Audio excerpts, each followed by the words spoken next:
Welcome to Suman TV. Vizianagaram జిల్లా గజపతి నగరం నియోజకవర్గం బొండపల్లిలో దారుణం చోటు చేసుకుంది. కన్న తల్లిదండ్రులనే ఒక కుమారుడు కడ తీర్చిన వైనం అయితే ఇక్కడ చోటు చేసుకుందనే చెప్పుకోవాలి. ఒక్కసారిగా అందరూ ఆశ్చర్యానికి గురైన పరిస్థితి.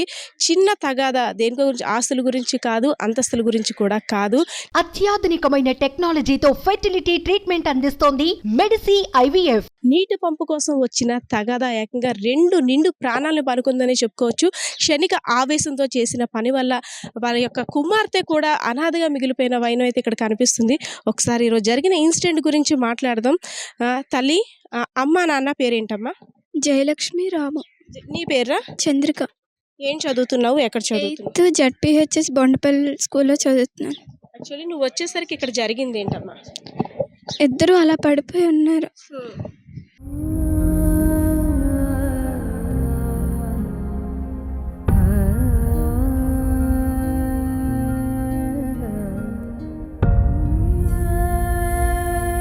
అంతే, నేను వచ్చేసరికి అలాగే ఉంది. అంటే అమ్మ నాన్న చనిపోయింది ఈ రోజు, అంటే హత్య చేయబడ్డారు. సో నిన్నటి నుండి కానీ అంతకు ముందు నుండి కానీ మీ బ్రదర్ లక్ష్మణ్ రావుతో ఏమైనా గొడవలు ఉన్నాయా? గొడవలు అంటే ఏట్లే, ఒకరితో అసలు మాట్లాడుకోరు, చూసుకోరు కూడా. కొన్ని రోజుల పట్టి నుంచి మాకు అప్పుడు నీళ్ళు ఒగ్గేవాడు, ఇప్పుడు నీళ్ళు ఒగ్గలేదని మళ్ళీ నీళ్ళు ఒగ్గుతున్నాడు. కానీ మళ్ళీ తర్వాత ఏంటని తెలియదు, సడన్గా వచ్చి అలా జరిగిపోయింది. పొద్దున్న వెళ్ళేటప్పుడు అమ్మ నాన్నతో గొడవ పడ్డం కానీ, లేదంటే ఈ ఇష్యూ మీద ముందుగా ఎప్పుడైనా ఈ ప్రస్తావన తేడం కానీ, ఇలా అంటున్నాడమ్మా అన్నయ్య ఇలా చేస్తున్నాడని ఎప్పుడైనా అన్నారా తల్లి? లేదు, నాతో అస్సలు మాట్లాడరు, ఎవరితోటి మాట్లాడు. ఎవరితో మాట్లాడు?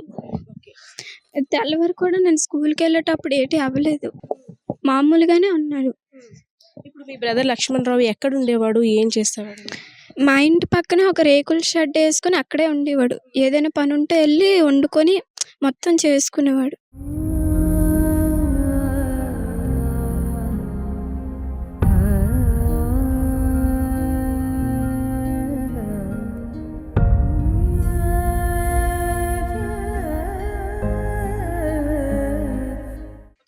యాక్చువల్లీ డోలా రాము జయలక్ష్మి దంపతులకి ఒక పాప. డోలా రాముకి ముందు భార్య యొక్క కుమారుడు ఈ లక్ష్మణ్ రావు అనే వ్యక్తి. గత కొంతకాలంగా ఆ నీటి సంపు తాలూకా తగాదా కారణంగా ఈ దారుణానికి అయితే ఒడిగట్టాడని చెప్పుకోవచ్చు. పాపం చిన్నారి తెల్లవారు స్కూల్కి వెళ్ళినప్పుడు కూడా అమ్మా నాన్న చూస్తూ మురిసిపోతూ వెళ్ళింది. సాయంత్రం వచ్చేసరికి ఇద్దరు అమ్మా నాన్న ఉంటారు, నేను హ్యాపీగా స్పెండ్ చేయొచ్చు. ఈ రేపు ఎలా ఉంటుందో కూడా తెలియని పరిస్థితి కాబట్టి వచ్చేసరికి అయితే మాత్రం తల్లిదండ్రులు ఇద్దరు విగత జీవులుగా ఉన్నారు. చూసి పాప కూడా ఆశ్చర్యానికి గురైన పరిస్థితి. ఒకసారి ఇన్సిడెంట్ జరిగినప్పుడు గ్రామస్తులు కూడా అసలు అంటే ఏం జరుగుతుందో వాళ్ళు కూడా తెలియని అయోమయ పరిస్థితులు. కొడుకేంటి ఇంత దారుణం చేస్తున్నాడా, నిజంగా కల్లో జరుగుతుందా, రియల్గా జరుగుతుందా అని కూడా తెలియని పరిస్థితిలో ఉన్నారు. అమ్మా మీది ఈ ఊరేనమ్మా? మా అమ్మలో పెద్దమ్మ ఆవిడ ఉంది, చూసింది, కళ్ళారా చూసింది. అమ్మా ఏమైందమ్మా ఈరోజు? నువ్వు చూసావంట, ఏమైంది చెప్పు, పర్లేదు చెప్పు. నువ్వేం చూసావో అదే చెప్పు. అదే చెప్పాలంటే ముందు ఏం జరిగిందో నాకు తెలియదు.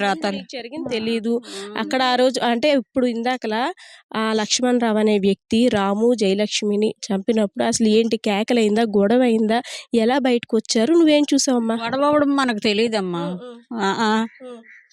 గబగబ వచ్చాడు, ఆ గుంటడు ఉన్నాడు అక్కడ తిరుగుతున్నాడు. నేనన్నాను పెళ్లి చేసుకోవట్రా ఇంకా బాబు, మాట్లాడతాడు నాతో బాగాను, మామనవుతాను, పెళ్లి చేసుకోవేట్రా బాబు అంటే అన్నాడు. అనేసి వెళ్ళాడమ్మా, వెళ్ళి ఆ కత్తెట్టుకొని వచ్చాడు. వచ్చి ఫస్ట్ నాన్నగారి మీద అలా చేస్తాడు. నాన్నగారిని అలా చేశాడంటే తర్వాత అమ్మ కాలు మీద పడినా అమ్మని పేక్కు వస్తాడు కత్తినాను. వాళ్ళ ఆవిడ వద్దు చంపొద్దని కాలు మీద పడి, వాళ్ళ ఆవిడ వద్దు చంపొద్దు ఆ పని చెయ్యొద్దు అనేసి అన్నా సరే ఊరుకోలేదు. ఏమనలేదమ్మా, వాళ్ళ ఆవిడ ఏమనలేదు. వాళ్ళు ఏదో చేసుకుంటారు, ఏం చేస్తుండ్రమ్మా అవి. అదేంటి పాప స్కూల్కి వెళ్ళింది కదా, పాప స్కూల్కి వెళ్ళిపోయింది కదా, నువ్వు అప్పుడు కూర్చున్నావు కదా అక్కడ. పువ్వులు ఉంది పడిపోయింది, నాది నాకు తెచ్చి పెడుతుంది. వచ్చాడమ్మా కత్తెట్టుకొని వచ్చి కోసేస్తాడు. అమ్మో అనుకుని నేను పడిపోయాను. అంతే నాకు తెలిసినరా. అమ్మ ఏమవుతారమ్మా మీకు వాళ్ళిద్దరు? కూతురు, చెల్లి కూతురు. చెల్లిలా మీ చెల్లిలా? చెల్లి కూతురు. అక్క పెద్దమ్మని ఈ పిల్లకి. Okay okay. నేను వైజాగ్లో ఉంటానురా తల్లి. వారం రోజులు వైజాగ్లో ఉండి ఇది దేపిల్లి పని ఉంది, వచ్చాము. మా పెద్ద పిల్ల వెళ్ళింది దేపిల్లి, నిన్న ఇక్కడ వదిలింది అన్నమాట 3 రోజుల కోసం. అంతే. ఉమ్. ఓకే.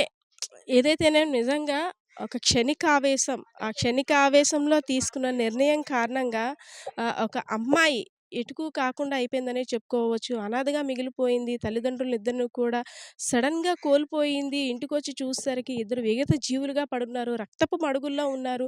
ఏమైంది? ఇంత దారుణానికి ఒడిగట్టిన వాడి మీద ఎలాంటి చర్యలు తీసుకుంటారని పాప అయితే మాత్రం ఒక కన్‌ఫ్యూజన్‌లో ఉంది. అసలు ఏమైందో కూడా చెప్పలేకుండా ఇది జరిగిందా? జరగలేదా? అని కూడా తను అయోమయ పరిస్థితిలో ఉందనే చెప్పుకోవాలి. అయితే నిందితుడికి సరైన శిక్ష పడాలనైతే తనైతే కోరుకుంటుంది. పరిస్థితి అయితే ఇది. కెమెరా పర్సన్ శ్రీనివాస్‌తో పద్మ, సుమన్ టీవీ, విజయనగరం.